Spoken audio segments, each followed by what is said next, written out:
Why, hello everybody. It is Robbie from Southern California. It's the middle of October. Can you believe we are well in the fall, heading towards the holidays already? In a few months, we're all going to start thinking about what we're going to be growing this spring. I can't believe it.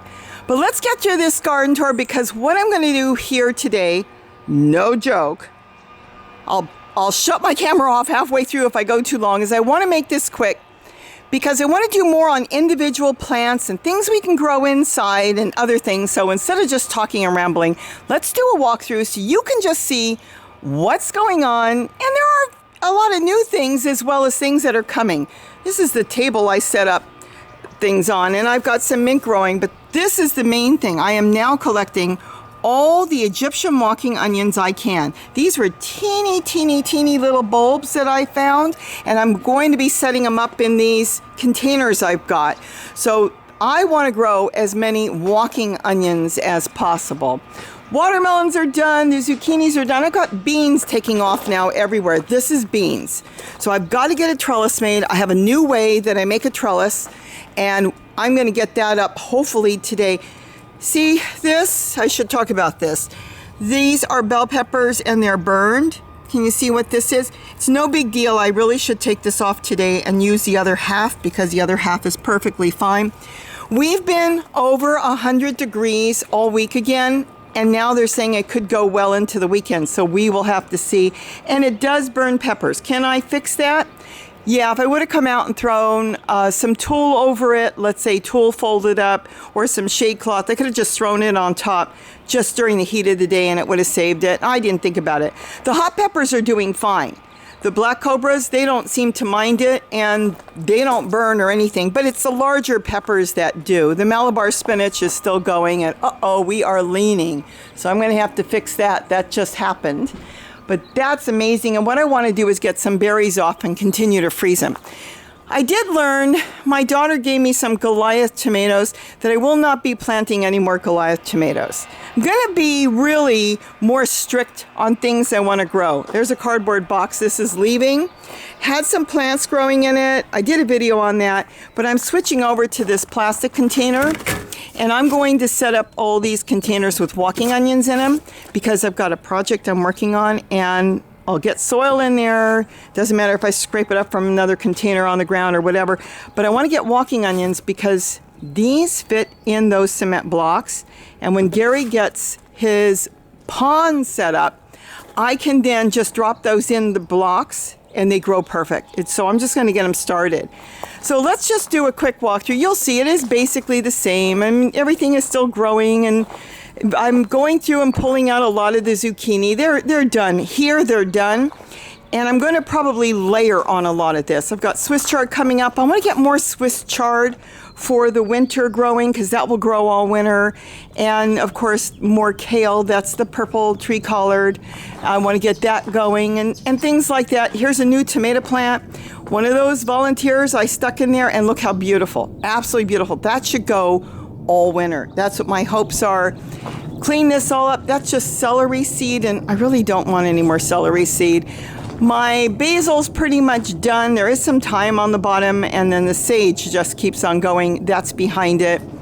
That's an eggplant going in there. I'm not sure if there's an eggplant on there. I took one off, but we're still flowering, and that's good. And that's cucumber flowering back there. I don't know if I'll get any more cucumber, but I will say I am getting carrots. And I have been pulling carrots out. This is just sow thistle, and I leave that for the goldfinches because there isn't that much food for the wild birds right now. Purple basil is amazing. If you want to grow a basil, this is really good because you can let it go to flower for the bees, and it will just continue to grow. Where the green basil, the sweet basil, a lot of times if you let it go to flower too long, well, you end up losing it. And it says, hey, I've done my job, I'm done, and it dies. Where the purple basil will go longer. And I have found it goes more into winter, and then it will die back. And that is the turmeric back there. This was the piece of turmeric I threw in here. Yeah, I've talked about it so many times. I thought it was a dead, dried up piece, stuck it in there, and no, it sent out all kinds of shoots. And a new setup I'm doing that we'll talk about when we get to it. Because right now, I'm doing nothing but collecting stuff. See, look, I just brought out kitchen scraps the other day. That's not kitchen scraps. Oh yeah, it's empty. And then just stuff from the yard.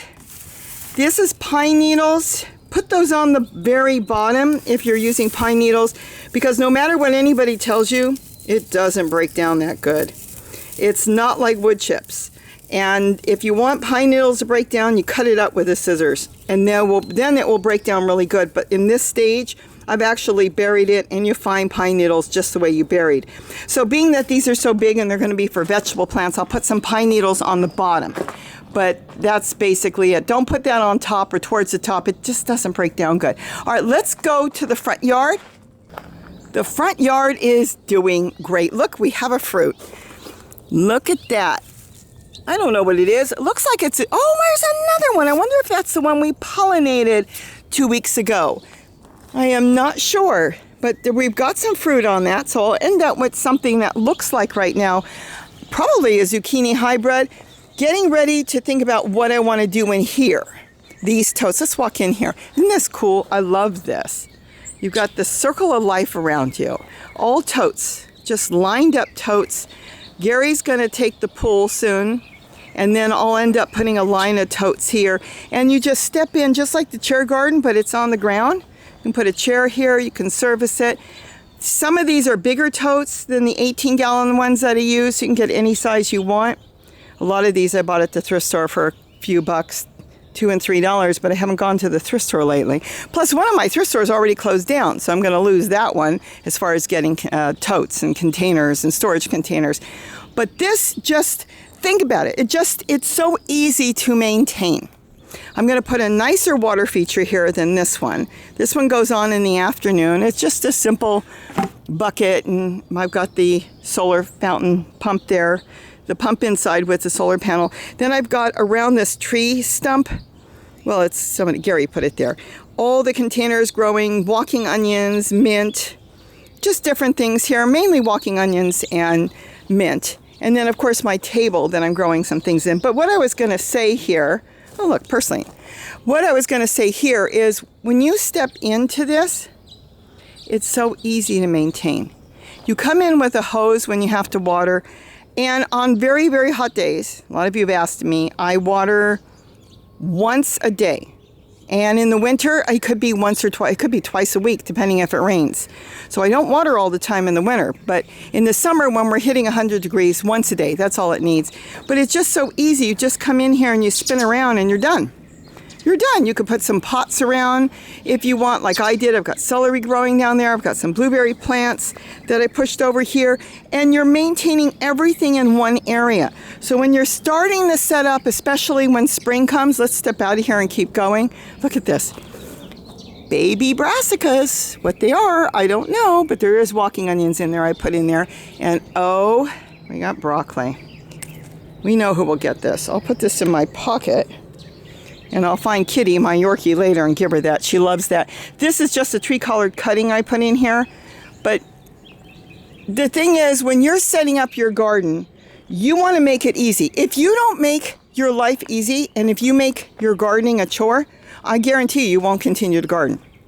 I see so many people do that, and they make it difficult, and they're done. It's easier to go to the store and buy what you want, and they're done. No, make it easy, make it part of your life, and make it relaxing, and make it less stressful. And it should be the opposite. It should be taking your stress away, and then you'll want to do it forever. This is why I'm doing those milk containers, because that's what I put in here. See the milk container? Because the bricks draw water. If you were in Oregon, Washington, you get a lot of rain, then it won't matter. But here we're dry. Even in the winter, we're dry. We have not had any rain since when? July? We have not had any rain at all. So everything has to be watered. And when you have a milk carton like I use here, just a half-gallon milk carton, it holds the water. There are, of course, holes on the bottom. You always have to have drainage. Always have to have drainage. But if the roots want to leave, because there is soil in there and wood chips and leaves and stuff, the roots can leave, but in the meantime, the plant has some place to grow and the water won't evaporate back and forth. I talk about that all the time. So that's why I'm getting the milk cartons all set up. I'm going to put a lot of walking onions in. That's like my favorite thing right now. walking onions. You can grow those in the house if you have a nice dry place. They don't like a lot of humidity, so if your house was really damp, it may not do that well, but they want to be a little bit on the drier side. And you could just grow tons of it, and that's what I'm going to grow, lots of it.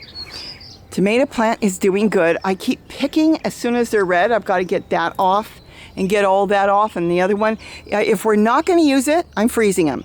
Like little marbles, I am freezing them. And that's what I was saying. No more Goliath tomatoes, because it takes so long for them to ripen that by the time I'm standing there waiting, it's almost in front of me, a squirrel will grab it and run off with it. With cherry tomatoes, you get hundreds and hundreds of cherry tomatoes on one plant.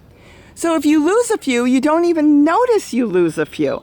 But when you're waiting for the big tomatoes, you get far less on a big plant, big tomatoes. So you'll end up not getting as many. And when you lose one, that's like losing 10. Where here, I lose 10 and I don't even know it. So I'm going to definitely stick with the smaller type tomatoes. This is doing quite well. This is ginger, and it is setting up more. Shoots are coming out. Look, they'll just keep growing. Love this. I actually took a big chunk off of it the other day. I did all kinds of stuff with it. I didn't even get to freeze it. I used the whole thing, and it was wonderful. Fresh. All I did was dig it out, cut off what I want, and buried it back. And the plant just keeps on going, and that's the way it is right now. Later on, when the plant dies back in the winter, I will go through it all, pull it out. I've taken you with me on that. I'll do it again. And then I will decide what I want to plant back. Let me get back, because this is literally a jungle, and you can't see it. Look at that. I will decide what I want to plant in pots. So I'm going to get it out earlier this year. I had some in the house, and that's fine, but I've got to get it out earlier in the garden because they grow better when they're out in the air. As soon as the weather is good, that is. And I'm going to freeze some of it, and then I'm going to plant some of it right away. I've got my Stevia is all going to flower, but it comes back from the roots. And if it falls in other pots and some of it grows, that's fine. But all the ginger is doing beautiful. That's the skinny leaf. And then, of course, this is the turmeric, and it is doing gorgeous. And you don't have to wait. There is no harvest season. You just go in there and get what you want and cover it back, or take out the plant, cut off what you want. You can freeze some of it, keep it out on the counter for a week or so, and then put back some of it to regrow. This is the black turmeric. This is so packed. It is unbelievable. So I've got to get that out later and see how it's doing. Now let's go into the main yard.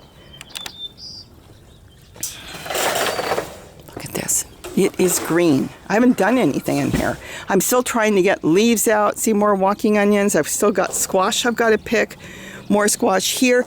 Pretty much all the squash is gone in here. This is the only plant that is still surviving and still throwing squash.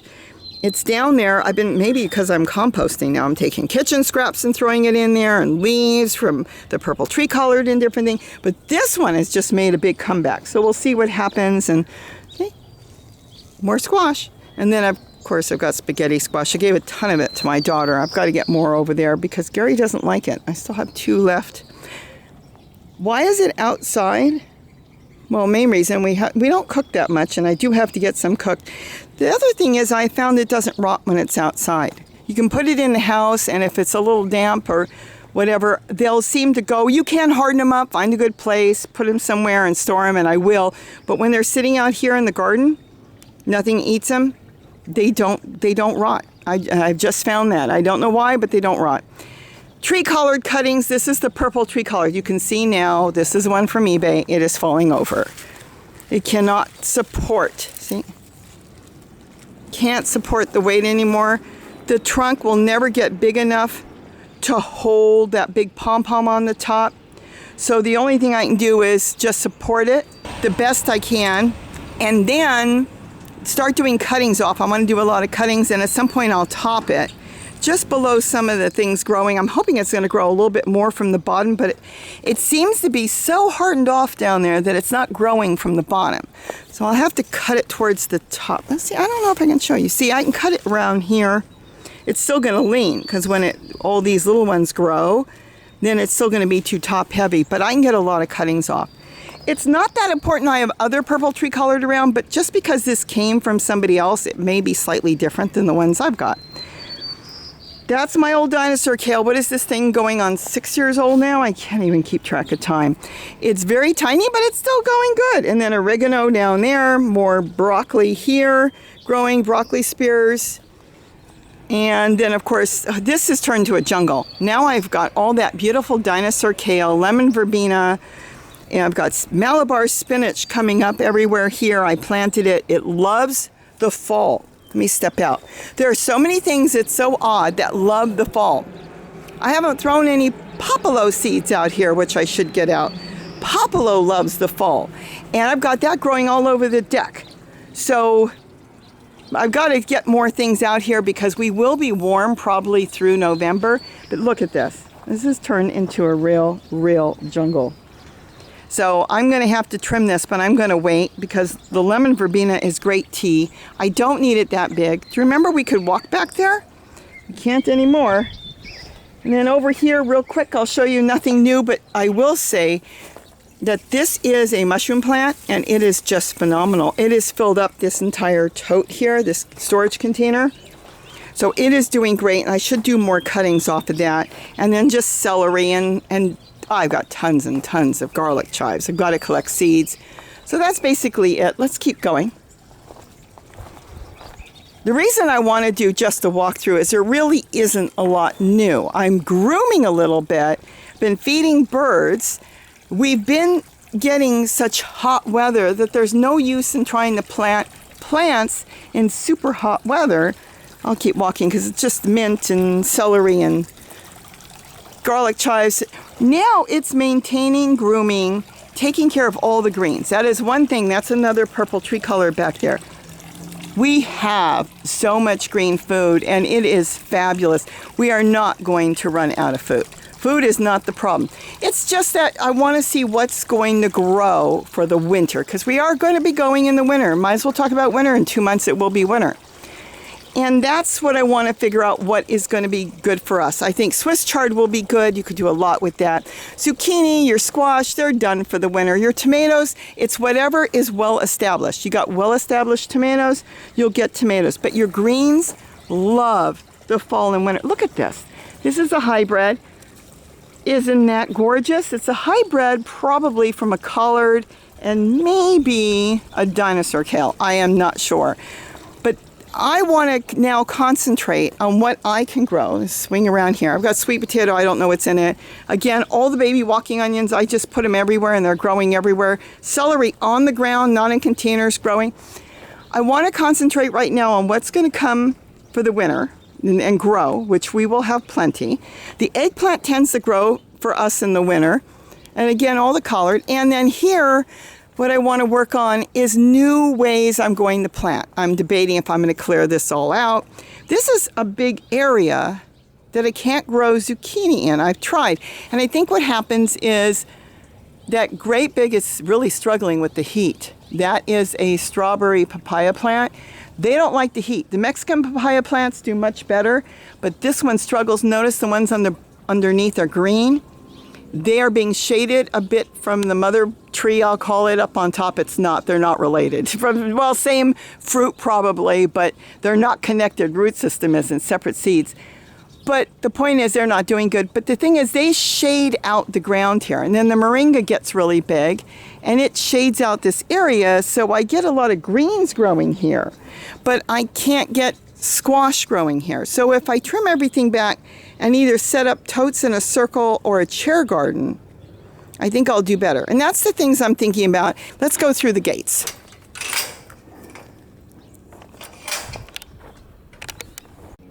Now this is what I was talking about. That's the Mexican papaya. And even with the 100-degree weather heat we've been having, and they're heat waves, they come like, they'll be cool for a few days and then bam, we're hit with another heat wave for a week.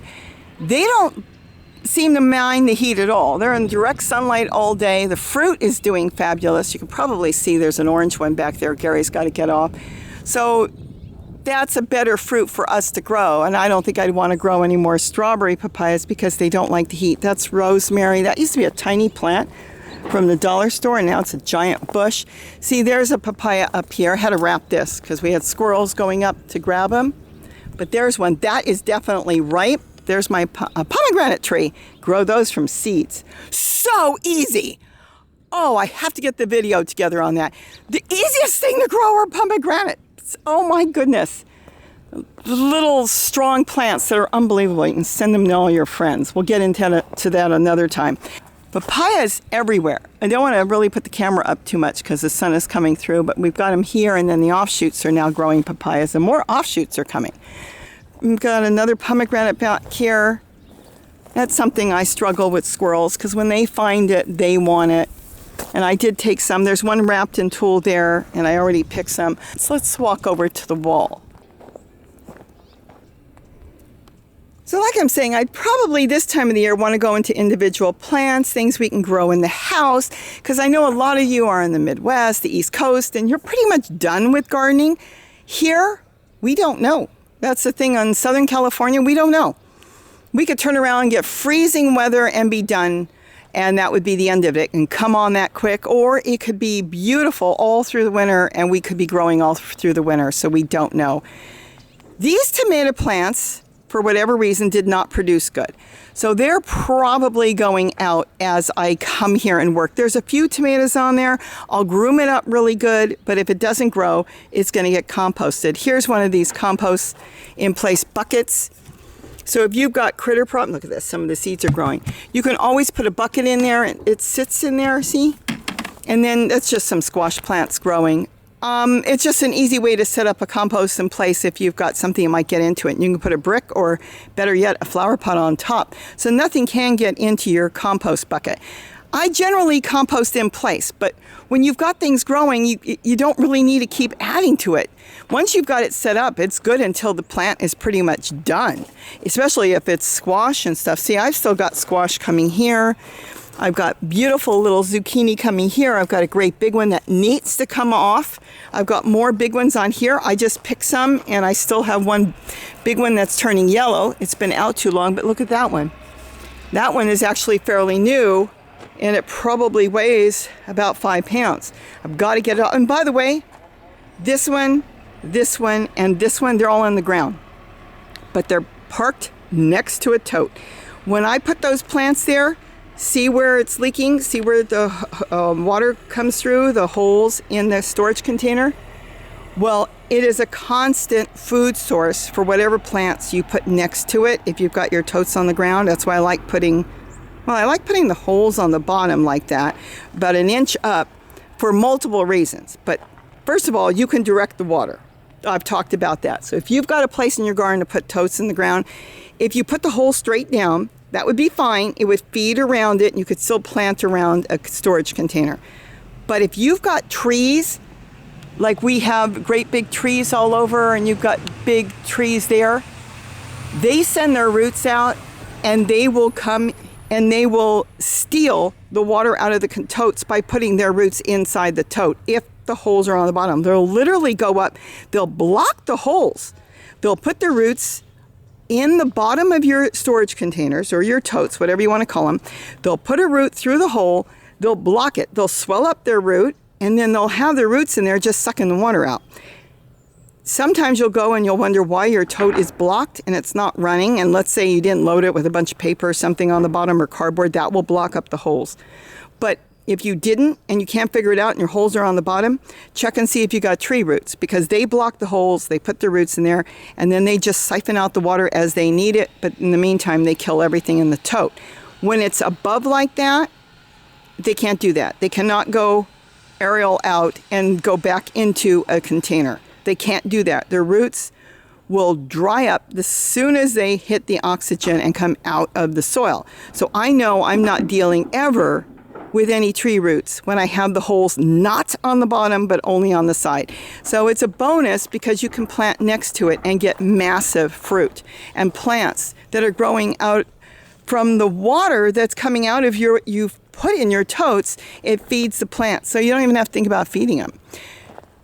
Just throwing kitchen scraps and things in here. See, things are still trying to grow, but I don't think they'll get any size because the sun, there's less sun right now, and plants know. you can trick them to a point. You could trick them in a greenhouse, but you're not going to be able to do much outside. And this is just a small plant that came up. Oh yeah, I've got squash. Look at that. So that one was just in a pot sitting here, and I threw it into the tote. The tote's being composted in, but not the flower pot. And it's set its roots out of that flower pot. It's going into the tote, and it's picking up. Well, it's picking up whatever it wants out of it. Isn't that cool? Moringa, it's got all the pods on it. We still have pods from last year. Eggplant, I've been trimming that back. I planted a small little leftover purple tree collard there that we never got planted. We'll see if that does any good. And now I'm putting my 2 moringas I put here. I have one more beautiful moringa I told Gary to take, and I put one over there. And we'll get that going. I think that should be good. I hope it will grow because I had to leave that moringa in the pot because there's cement under here. Because of the wall, there's a 6-foot footing that comes out. And so it's all just cement. It's a footing. So I'll see if it grows. I mean, that one is doing fine and it's growing in the footing. So it's got to be having its roots all out here. It may not get massive, but I don't want it to get massive. I just want it to look nice. I think it'll be nice and give us extra greens to grab and put into whatever we want to put in. Remember, moringa is fantastic. But I am going through all these, deciding which squash plants I want to save or which I want to take out now and start composting. And then come spring, I'll have a lot ready just to drop some seeds in and not even think about it. So I'm still adding in, see? Took everything out of there, pretty much took everything out of there, just throwing in plants there. This is just a geranium in the ground. And here, this is still throwing tomatoes. I'm going to get this trellised up, and hopefully with the heat from the wall, I should be able to get tomatoes. What I'm hoping is all winter. It's doing fantastic. So we'll see how that goes. Then, of course, Gary's still working on this. He hasn't done nothing new that I know of in 2 weeks. So I'm not going to bother going over there. Those are all pomegranate trees there, all grown from seed. I can't get rid of the stuff. I'll get into that if you're interested. It is the easiest thing to grow. Easy. It's unreal. So I was trying to get rid of them, and I put one out there. There's one in the back. That pot is full of pomegranate trees, and I have more. And then, of course, this one. This is also one. I think they're about 2 years old now. And this is a pomegranate. This one I don't even water. I do not believe it's getting water from the truck bed because the truck bed is leaning this way and the water tends to come out this way. So I do not believe that pomegranate is getting any water from there. I do hit it with the hose once in a while when I come here, but I don't soak it or anything. Truck bed is doing fantastic. It is so full of squash that I've picked very little because we have so much produce that I pick as we need. But we've got zucchini growing, more zucchini back there. We've got round squash growing. Who knows what it is? Could be a hybrid. I'm so happy that the Swiss chard is taking off because that's something I really love to use and grow. So that's all taking off. There is some Malabar spinach in there. It's trailing around the back. And then this is tomatillos. And we've been getting tons. And again, I've been freezing these. Look how these are the purple ones. So they just keep falling off, which is really cool. They fall off here and they roll off the plant and they sit here and then I just come pick them up, which I will use for dinner. See, here's another one. They're already off the plant. Isn't that beautiful? But I've been freezing a lot, so I'm going to have a lot for the winter when it comes to making salsa. Let's see, what's here? These are just the trees I planted from seed. You've seen it. Gary's bees are down there. They're doing fine. I know some of you are saying, oh, make this long. You know, it's already long enough.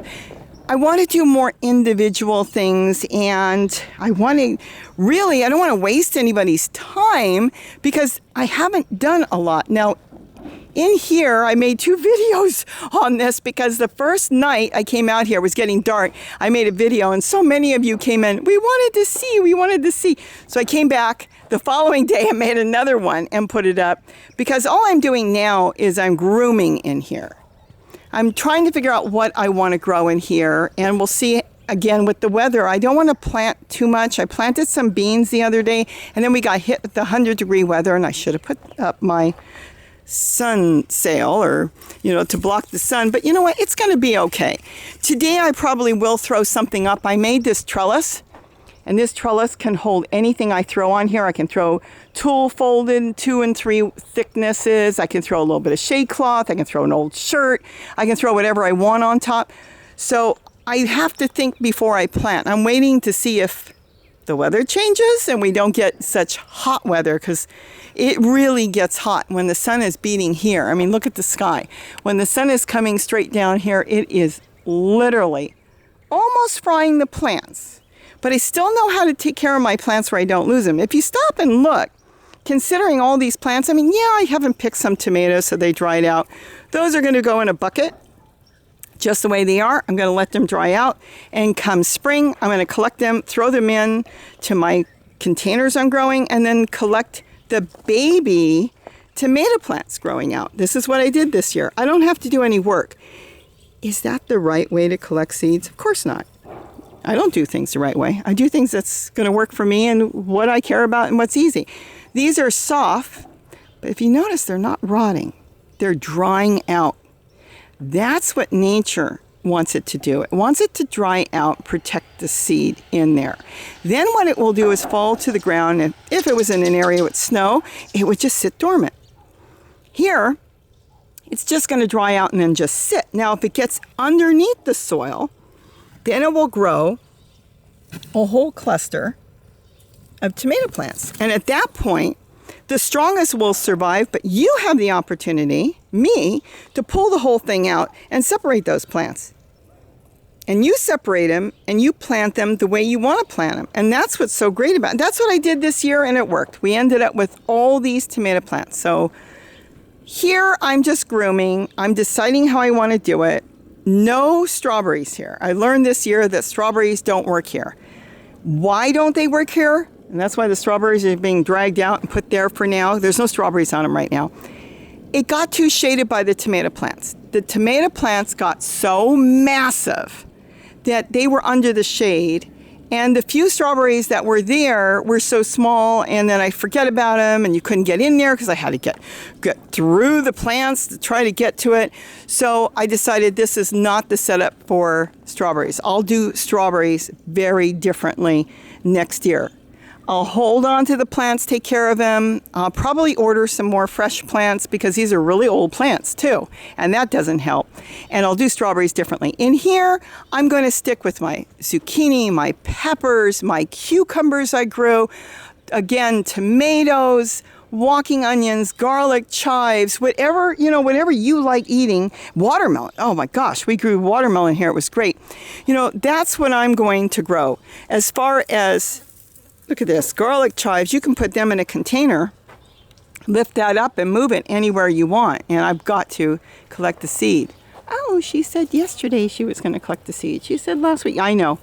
Here's the thing. I actually have a cup of these from last year still sitting, because what happens is I cut them off and I keep them in a cup, and then I don't plant them. Why? Because I have so many of them everywhere. They come up on the ground. If they have water, they come up on the ground, and then they'll just grow in another tote because some seeds fell over in there. But I really do need to collect them. There's no reason to leave them there. They're not doing anything right now. They're not benefiting anything. I rarely see birds eat garlic chive seeds. They're not in the garlic, so they don't want to eat the seeds. You don't have bees right now because it's completely done flowering, so I'm not helping the bees out. So the only thing I can do is clip them off. And maybe I should give some to my neighbor. She walked by yesterday and told me, "Oh, your garden is so green and mine's all dead." I know her garden, and I'm going to say it shouldn't be dead. So something she's got to tweak. That's all. We got to get over there and see what we can tweak. So her garden should be just as nice, if not nicer. She's got trees and all kinds of stuff. There's no reason. There's ways of figuring it out. Now, maybe during the heat she didn't know and she hit it with water. If I come out here on a 100-degree weather day and I hit these things and just spray them with water, I will fry all the plants. The moment you take a plant and remove all its leaves, and look at this, this is coming back. This is amazing. If you remove all the leaves off a plant, 99% chance that plant will not make a return because it needs the leaves to survive, to feed the roots. And that's what kills most people's garden. They see the plants drooping, they look so bad, they go out there, oh my gosh, they hose everything down to try to cool the plant down. In 100-degree weather, even 90, you don't touch the leaves, because think of cooking leaves. You put them in a pot and they wilt, and then you eat them. Well, what you've done is, if you do that, is you've literally cooked the leaves. You've wet them, the sun will cook them. Then they look fine that evening, and within a couple days they dry up and they fall down. And the plant isn't using the leaves anymore. Once you do that, the plant has no way to use the leaves. The leaves cannot draw nutrients into the roots. The leaves are gone. Even though they may look good for a day or two, they're gone. So during the hot weather, if you desperately need to water, only water the roots. Put the hose at the base of the plant, and that's where you hit it with water. Don't water the leaves on a hot day. So that was it. So that's what I'm thinking she might have done to her garden. So I have done a garden tour in less than an hour. Everything is going good. I'm going to trim this up. Maybe I'll come back and show you. And then I will get these. The only reason I'm not getting into these now, and this is not made out of what you think masking tape. I actually made clips out of this. I don't know what you would call it. They're connectors.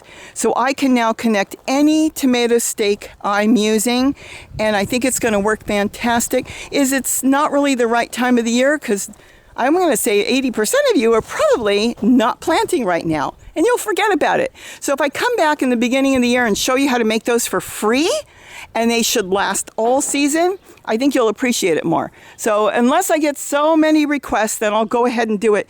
But I figured out how to make them. You can buy them. I actually bought some that are coming in the mail because I want to see how they've got them, but they're plastic.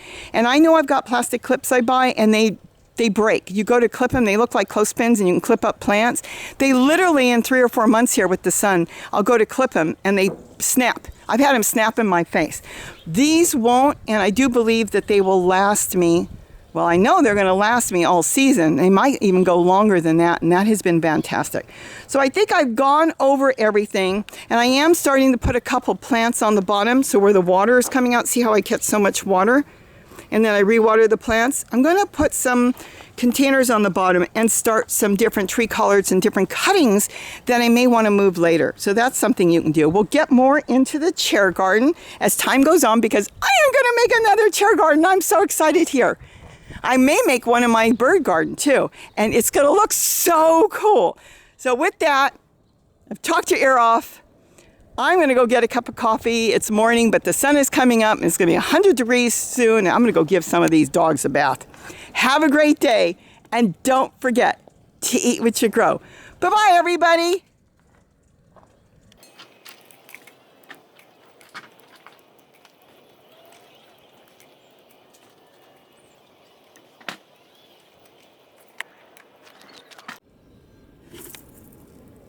Finally done.